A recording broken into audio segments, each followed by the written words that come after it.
Olá, está começando aqui mais um Diálogo Automotivo. Hoje nós vamos falar de reparação aqui na ATV. É agora.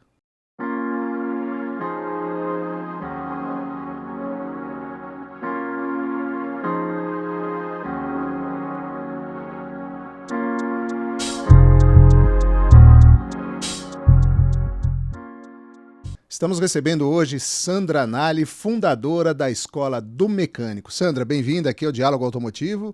Um prazer receber você. Eu queria que você começasse contando um pouquinho da história da Escola do Mecânico. Como é que você foi parar no segmento de mecânica automotiva? Obrigada pela oportunidade. É um prazer poder estar falando com vocês aqui também. Bom, vou contar do início a história, né? Eu comecei a trabalhar no setor de reparação automotiva, era bem jovem, bem menina, tinha 14 anos de idade. Entrei por coincidência numa oficina mecânica, no meu primeiro emprego, né? E eu acabei fazendo carreira nesse centro automotivo, nessa rede, era uma rede grande na época, e me tornei mecânica mesmo. Comecei a colocar a mão na massa aos 22 anos de idade. E me apaixonei, assim, imensamente por essa profissão. Acabei fazendo carreira nessa empresa e depois, passaram-se aí quase 20 anos, eu fui empreender nesse segmento também, pensando aí em capacitação, em desenvolver mais o mercado de reparação, enfim. E como é o dia a dia, a rotina de uma jovem de 22 anos numa oficina mecânica? Quando você começou, inclusive, devia ser ainda mais difícil do que hoje, né? Hoje a gente já tem uma visão bastante mais clara do papel da mulher no segmento automotivo, mas sempre foi um segmento muito fechado, muito masculino, né? Sim, muito. Eu me recordo, assim, lá atrás, quando eu iniciei, praticamente não existiam mulheres à frente de oficinas mecânicas, nem tampouco mexendo mesmo ali com a mecânica, né? Tendo isso como um ofício. É, eu me recordo que eu sofri muito preconceito, assim, não só por parte das pessoas que trabalhavam no negócio, que também não entendiam, né? E tinha um certo machismo ali impregnado, e eu respeito, porque é um modelo cultural que a gente vem, né? Bem como dos clientes, né? Eu tinha uma dificuldade grande em interagir com os clientes, porque eles não aceitavam uma mulher fazendo algum teste ou um reparo, até mesmo dirigindo o carro deles. Então eu passei por uma série de fases onde eu senti na pele assim o preconceito por ser mulher, trabalhando no setor de reparação. Hoje eu percebo que, de fato, isso diminuiu muito. A gente vem numa evolução, né? Já existem mulheres trabalhando, atuando em oficinas, não só na parte administrativa, como eu digo, mas também ali arrumando os carros ou as motocicletas. Tem até mulheres no segmento da linha diesel hoje, né? Mecânica diesel. Mas os desafios foram muitos, assim, tanto por parte do consumidor, também por parte dos colaboradores, né? Eu tenho uma história interessante, assim, que eu me lembro, que a primeira vez quando eu pedi para atuar como chefe de oficina, eles chamavam na época, eu tinha que passar por alguns treinamentos e a central, o centro de treinamento dessa empresa ficava na cidade de Campinas. E um dia eu cheguei lá no centro de treinamento para fazer a minha capacitação na área técnica e tal. Eu abri a sala, a hora que eu entrei, só tinha homens, obviamente, né? E o instrutor me falou assim, moça, eu acho que você está na sala errada. A sala de treinamento de assistente administrativo é ali do lado. Eu falei, não, eu estou na sala certa e tal. Então foram essas coisas aí que aconteceram ao longo da minha jornada. Agora, o profissional técnico, aquele que põe a mão na graxa, né, como se dizia antigamente, quando ele vai empreender, em geral ele acaba abrindo uma oficina própria também, né? E você acabou trilhando um outro caminho, o caminho da educação, do treinamento, do conteúdo. Por quê? Qual foi a motivação que você teve para sair do chão da oficina, vamos dizer assim, para a educação? Bom, essa é uma história interessante também, né? Quando eu decidi empreender, primeiro que eu não tinha a mínima pretensão em empreender. Eu fazia um trabalho voluntário, um trabalho dentro da Fundação Casa, do presídio, lá em Campinas. E eu levava palestras, treinamentos motivacionais para os garotos lá que são internos, né? E aí um dia deu um start. Eu falei, pô, esses meninos aqui, acho que alguns têm recuperação. Eu vou começar a trazer um conteúdo de mecânica, trazer um pouquinho do meu conhecimento para eles, porque eu imagino que talvez um ou outro se interessem mais por esse tema. E foi assim que eu fiz. Então eu fazia um trabalho voluntário. E aí eu comecei a dar curso de mecânica automotiva dentro da Fundação Casa. Só que pouquíssimos recursos, né? Não tinham ferramentas, equipamentos, era uma aula teórica, né? E aí eu falei com a assistente social e aí nós tiramos o projeto de dentro da fundação. Eu aluguei uma salinha no centro de Campinas, mandei grafitar a Escola do Mecânico na parede e, para minha surpresa, começaram a aparecer pessoas que queriam comprar o curso. Eu falei, uau, acho que isso pode ser um negócio, né? Além de um projeto social e tal. E foi assim que eu fiz. Aí fui pro Sebrae, fiz meu primeiro plano de negócios. Aliás, fica um conselho, todo mundo que quer empreender, eu super aconselho começar pelo plano de negócios para te dar um norte, a sua bússola para empreender em qualquer negócio, qualquer segmento. E foi assim que nasceu a Escola do Mecânico. E aí, ao longo dos meses, né, dos anos, eu fui percebendo que esse negócio era um negócio de impacto social, que ele tinha um porquê por trás, era muito mais profundo do que só vender um curso para um garoto que está em busca de uma profissão ou de um ofício. Mas sim que a minha meta de vida e a missão da Escola do Mecânico é gerar mais emprego e renda através da educação acessível. E para isso a gente utiliza a mecânica. Né? Então, a minha jornada aí de empreendedora e no segmento da educação começou, eu costumo dizer, dentro da cadeia. Né? E hoje a gente ganhou forma, a gente está aí ajudando a impactar muitas vidas e gerando mais ofício aí Brasil afora. Muito bom, uma história bastante interessante. Qual é o conteúdo que vocês oferecem nesse treinamento para os alunos, para os interessados em seguir carreira na mecânica? Bom, nós temos hoje uma grande massa, né, de cursos e de clientes no curso de mecânica para formar aquele profissional do zero. Aquele menino, aquela menina, aquele jovem, não importa, que não tem nenhum conhecimento. Então, é o curso de mecânica automotiva que nós chamamos formação de base. Aí depois nós temos os módulos de elétrica, injeção eletrônica, que ele vai seguindo uma trilha, né, de desenvolvimento. Depois nós temos os cursos de diagnóstico avançado, até chegar em carros híbridos e elétricos, né? E também quando eu falo de mecânica automotiva, do curso de formação de base, eu estou falando desde a parte de metrologia até diagnóstico, suspensão, freio, motor, transmissão e tal. E também atuamos no segmento duas rodas, mecânico para motocicletas de baixas e altas cilindradas e mecânica da linha diesel, tanto mecânico quanto gerenciamento diesel. Então, a gente faz 2 tipos de capacitação. Formação de base e também a capacitação que nós chamamos de especialização para aquele profissional que já está inserido na área, mas quer, por exemplo, fazer um diagnóstico avançado, aprender a trabalhar com osciloscópio. A gente tem essa ramificação também, esse braço de especialização para o segmento de reparação. Quanto tempo a Escola do Mecânico tem de mercado? Nós começamos em 2011, eu abri meu primeiro CNPJ, então a gente já está aí há quase 12 anos, 11 anos no mercado. Mas nesse período você começou em Campinas, né? E a empresa acabou se espalhando para outras cidades, né? Vocês estão presentes de que forma hoje no mercado? Bom, nós começamos a escalar o negócio em 2015, eu percebi que... Eu fundei em 2011, aí em 2015 eu percebi que existiam possibilidades fora de Campinas, existia uma demanda realmente por capacitação e também para escalar o nosso braço de impacto social, né? Aí nós fomos crescer através do modelo de franquias, quando eu tenho uma consultoria especializada que formatou o nosso negócio. Hoje nós somos em 35 escolas espalhadas pelo Brasil, em 9 estados diferentes, sendo que 10 unidades são próprias, né, estão sob minha gestão, e 25 são franqueados, que nós consideramos como um parceiro de negócio aí, que leva a nossa marca, nosso know-how adiante.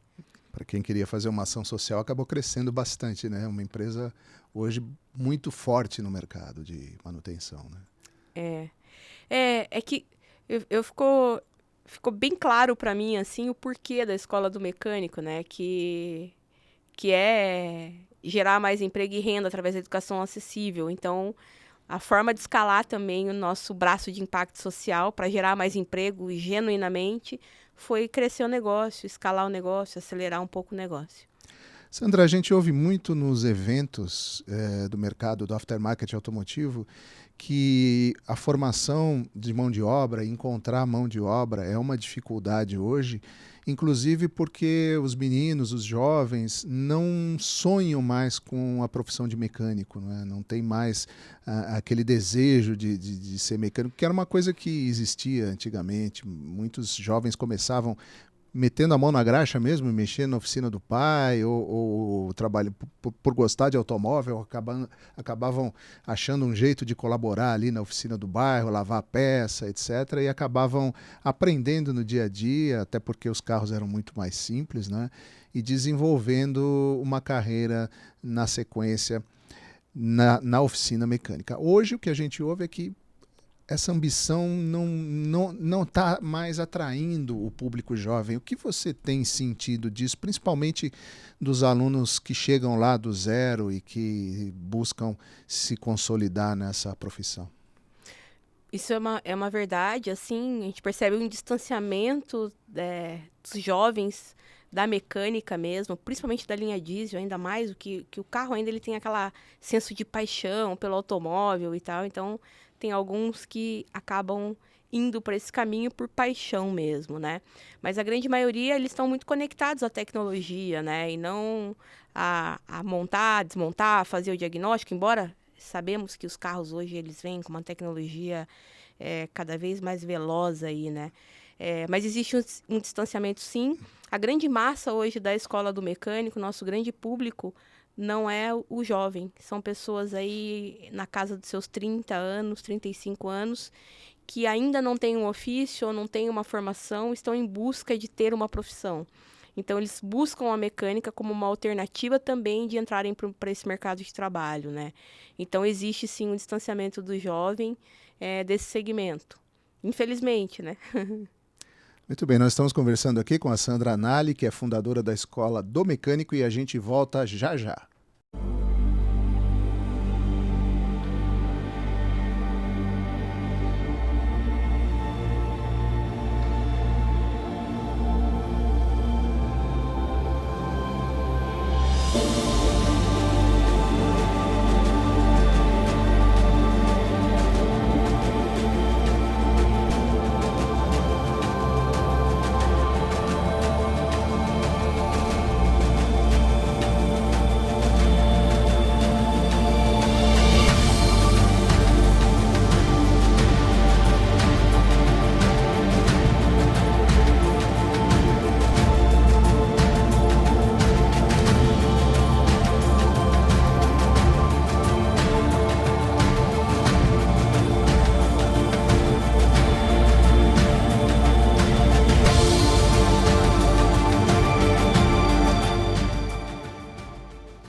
Estamos de volta aqui com Sandra Anali, da Escola do Mecânico, nossa convidada de hoje no Diálogo Automotivo. Sandra, você falou aí rapidamente na sua última resposta, no nosso bloco anterior, sobre a velocidade com que os carros vêm ganhando complexidade, né, em termos de tecnologia. Os fabricantes de equipamento não é de hoje que eles têm uma certa dificuldade para buscar informações para poder, por exemplo, programar os seus scanners, ter condições de oferecer ao reparador uma ferramenta de diagnóstico, porque essas informações são cada vez mais fechadas, né? Para vocês que atuam na área de oferecer conteúdo, oferecer informações para que o profissional tenha condições de fazer o trabalho dele da maneira que o cliente espera. Como vai essa situação? De que forma vocês acessam as informações para oferecer esse conteúdo? E você tem sentido alguma dificuldade? Ou você tem alguma perspectiva de que isso possa futuramente ser um obstáculo maior para o desenvolvimento desses profissionais que estão buscando essa profissão, essa atuação na mecânica? Eu acredito que a indústria como um todo, ela tem um papel super importante no mercado de reparação, né? Ela precisa abrir e ajudar o reparador a evoluir, né? Levar mais conhecimento, levar adiante algumas informações para que o mercado realmente prospere. Acho que é uma cadeia, um ecossistema. Se tratando da Escola do Mecânico, como nós somos uma instituição de ensino, então nós somos imparciais. O que a gente tem hoje, nós temos uma área de engenharia, que ela é própria, né? Eu tenho os profissionais lá que buscam informações no mercado, que desenvolvem também conteúdo técnico para ser incluído, né, no nosso portfólio ali de treinamentos e também na nossa grade de cursos, né? Hoje a gente tem uma aproximação muito grande com a indústria, então a gente tem alguns parceiros, a gente tem alianças muito fortalecidas, assim, com alguns parceiros que abastecem a nossa engenharia de informação técnica. Eu vou dar um exemplo aqui, né? Nós estamos aí em fase final da confecção de um novo treinamento para injeção eletrônica e elétrica automotiva, em parceria com a MTE Thompson. Então, nós temos nosso engenheiro aqui da Escola do Mecânico, dentro da MTE, fazendo esse processo a 4 mãos, para que a gente leve ao mercado um conteúdo realmente que faça sentido para o reparador atual, condizente com o que ele precisa fazer ali no dia a dia da oficina. Então, essa aproximação com a indústria, para a gente, é muito natural, assim, até porque também eles entendem que a Escola do Mecânico é um replicador, é um multiplicador, não só da marca, mas também da informação que está sendo levada, né? As próprias montadoras precisariam ter essa visão, né? Porque o mecânico é um formador de opinião e quando ele percebe que o carro é muito difícil de realizar a manutenção, ele não recomenda esse carro, né? E ele é formador de opinião. O mecânico, hoje, na minha opinião, ele é o maior formador de opiniões, né? Eu costumo dizer, a gente não escolhe a peça que vai no nosso carro. Quem escolhe é o mecânico e muitas vezes o mecânico cria uma relação tão profunda com alguns clientes que ele, de fato, determina o carro que o cliente vai comprar, né? Eu mesma já perguntei para alguns profissionais que trabalham na Escola do Mecânico se era melhor o carro X ou Y, né? São os nossos instrutores ali. Então, olha, e eu tenho um pouco de conhecimento ainda nesse segmento. Eu fico imaginando as pessoas que não possuem nenhum conhecimento, o como elas recorrem a esses profissionais da reparação para poder buscar uma opinião, qual veículo adquirir, né? Você alguma vez já tentou aproximação com montadora ou nunca houve necessidade? Nós temos alguns projetos sociais com algumas montadoras. A gente fechou agora recentemente com uma montadora grande, um projeto social, mas muito mais com viés de formar as pessoas que não têm condições e eles custearem esse treinamento e no final do dia ajudar esse jovem a se encontrar no mercado de trabalho. Mas nós não temos nenhuma parceria, nenhuma aliança com montadoras com relação à informação técnica ou a conteúdo técnico. A gente tem uma aproximação muito grande com a indústria mesmo, tanto aquelas que fabricam equipamentos de medição, equipamentos eletrônicos, como você citou os scanners, bem como aquelas que fabricam peças e componentes para carro, ou seja, eletrônico ou não. Nós temos uma parceria grande também com a Mali, por exemplo, que traz toda a tecnologia de motor para dentro dos nossos treinamentos. Você apresentou no primeiro bloco um portfólio bastante grande de cursos que a Escola do Mecânico oferece. Quais são aqueles mais buscados que despertam o maior interesse dos alunos e dos futuros mecânicos? Bom, até por um posicionamento nosso, como uma empresa geradora de ofícios, né? Disparadamente aqui, o curso mais buscado é o de mecânica automotiva, formação iniciante, aquele que não tem nenhum conhecimento e que pretende fazer da mecânica um ofício e ter um trabalho, enfim, angariar recursos financeiros através desse trabalho, né? Então é o mecânica automotiva, em segundo, mecânico de motocicletas, e em terceiro, injeção eletrônica. Bom, outra queixa que a gente ouve muito conversando com o pessoal das oficinas é realmente a carência de mão de obra, justamente isso que você está tentando suprir e vem suprindo de 2011 para cá, mas certamente você, nesses anos todos e com esse volume de empresas que você acompanha, né, inclusive as franqueadas, você tem uma ideia das principais carências desses profissionais. Como chegam esses profissionais à Escola do Mecânico? O que você acha que carece de aprimoramento do mecânico que já está aí atuando hoje no mercado? Bom, eu sempre digo assim, a primeira coisa a primeira oportunidade que eu vejo no segmento para os já atuantes é que as oficinas precisam investir em como fazer bons diagnósticos. Acho que nós somos carentes de bons diagnósticos, né? Porque trocar uma peça, reparar, trocar, fazer qualquer tipo de reparo, a gente consegue encontrar informação até no YouTube, sendo bem verdadeira aqui. Mas agora, saber fazer o diagnóstico correto, saber fazer uma leitura correta de um osciloscópio, de um scanner automotivo, é essencial.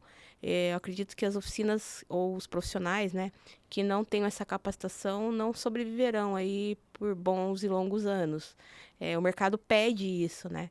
E a gente percebe a quantidade de falhas ainda que existem no mercado de reparação com relação ao diagnóstico.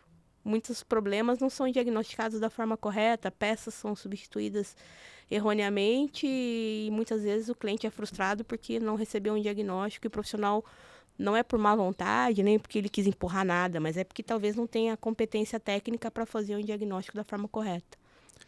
Bom, o mundo caminha para um processo de eletrificação da frota, né? Seja 100% elétrico, que não deve ser tão impactante para o Brasil, mas também o veículo híbrido, que os especialistas e os estudiosos entendem que vai ser a solução preponderante para a mobilidade veicular aqui no nosso país. Para vocês, é claro que isso ainda está longe da nossa realidade, a gente tem uma frota muito grande de motores a combustão interna e isso vai ficar por muito tempo e esses carros vão precisar de manutenção e o próprio carro híbrido tem um motor de combustão interna, mas a tecnologia está mudando muito, né? A eletrificação traz algumas inovações importantes. Como você vê esse processo? Quais são as suas expectativas e o que muda aí para você como provedora de conteúdo? Bom, eu concordo com você que é um processo, né? Isso vai demorar um pouquinho. Nós não temos estrutura ainda no nosso país para poder suportar uma migração da frota numa velocidade, num curto espaço de tempo, eu diria, né? O que eu enxergo de mudança no nosso negócio, a Escola do Mecânico ela já vem se preparando para isso. A gente lança agora, no mês de dezembro, na unidade de Americana, pertinho de Campinas, o primeiro treinamento de híbridos e elétricos. E é um teste, né? A gente está pilotando aí com algumas pessoas para que a gente possa escalar esse tipo de capacitação para o próximo ano. 2023 é o ano aí dos híbridos e elétricos, eu diria, na Escola do Mecânico. E a gente tem feito alianças importantes com profissionais que já conhecem desse segmento, bem como fábricas, como, por exemplo, a Texa, que fabrica os scanners. A gente tem feito alianças para que a gente consiga corresponder com essa expectativa do mercado. Que a gente sabe que a gente está falando que existe uma escassez de mão de obra, de capacitação. Com a frota circulante atual, eu fico imaginando se, com a migração da frota para híbridos e elétricos, o quanto vai ser necessário uma especialização e um aprofundamento dos nossos mecânicos e uma mudança mesmo cultural até do segmento. Com certeza, até por uma questão de segurança, né? Porque para botar a mão num carro elétrico tem que estar muito consciente daquilo que você está fazendo e é um alerta até para aquelas pessoas que gostam de mexer nos veículos em casa, né? É muito complicado. Sandra, a gente veio de um período difícil, no sentido social mesmo, a gente atravessou uma pandemia aí que ninguém esperava, que trouxe muitas mudanças, inclusive nos costumes da população, um processo de digitalização de diversas... no varejo, principalmente, né, diversos hábitos acabaram migrando para a digitalização. Por exemplo, supermercado, tem muita gente que não considerava isso.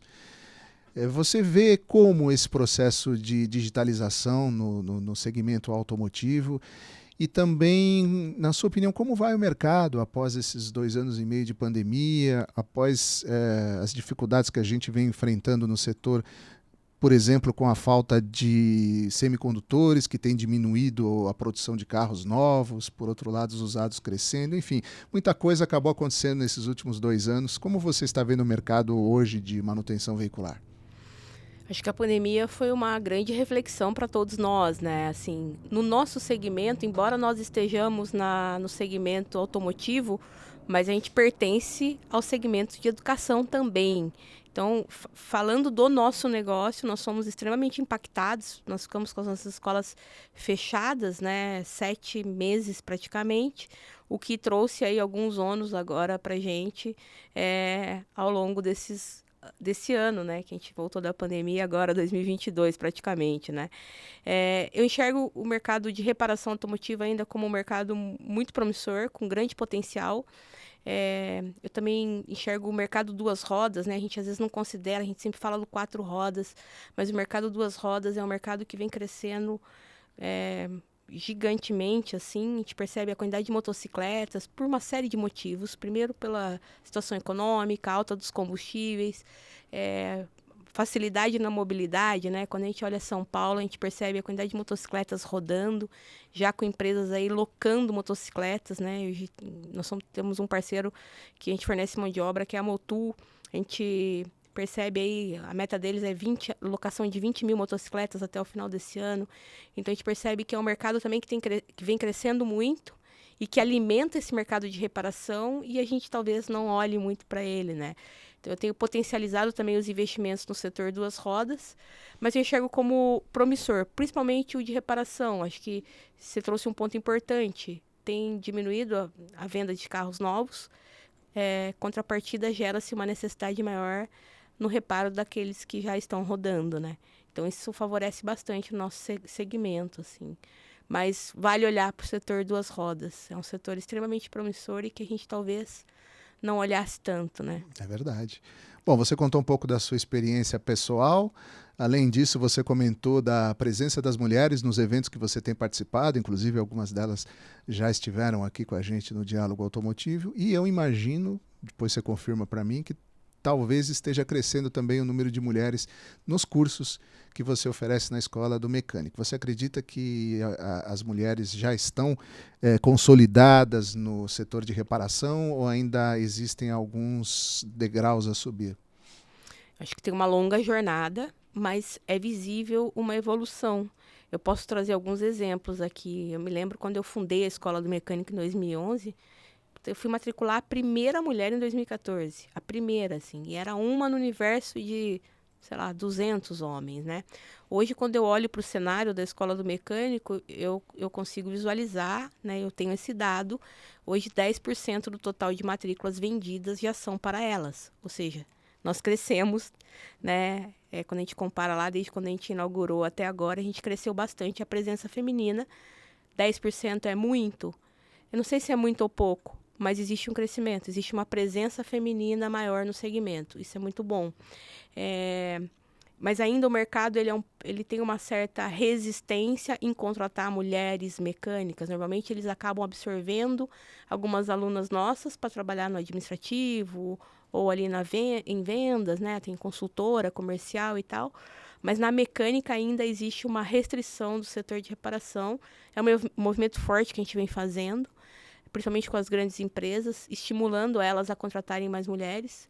Hoje a Escola do Mecânico, a gente investiu no aplicativo, né, que é um aplicativo de empregabilidade, que é o Emprega Mecânico, que faz a conexão dos alunos, ex-alunos e profissionais do mercado com as vagas disponíveis no setor. Esse é um aplicativo nosso e, através desse aplicativo, a gente tem fomentado bastante a participação das mulheres ali e também a contratação delas. É um trabalho de formiguinha, mas eu imagino que daqui a uns 10 anos a gente está quase que equiparado aí, homens e mulheres. Tomara. Se você observar bem, 2011 para cá não é um período tão longo, são 11 anos, né? Pouco mais de 10 anos, mas na verdade esses últimos 10 anos para trás houve um avanço da percepção da mulher no mercado de trabalho, né? E isso vem se concretizando aí ao longo do tempo e quem sabe daqui a 10 anos as coisas já estejam bem mais equilibradas, né, Sandra? Esperamos que sim. Eu queria agradecer a sua presença aqui no Diálogo Automotivo. Foi muito bom receber você aqui, ouvir as suas histórias e ouvir um pouquinho também dessa trajetória vitoriosa da Escola do Mecânico. Obrigada, sou eu quem agradeço. Foi um prazer poder trocar um pouco com vocês aqui. Conversamos assim hoje com Sandra Nali, fundadora da Escola do Mecânico, aqui no Diálogo Automotivo. Se você gostou, deixe seu like. Se você não gostou, deixe seu like do mesmo jeito, porque a gente gosta que as pessoas deixem o like.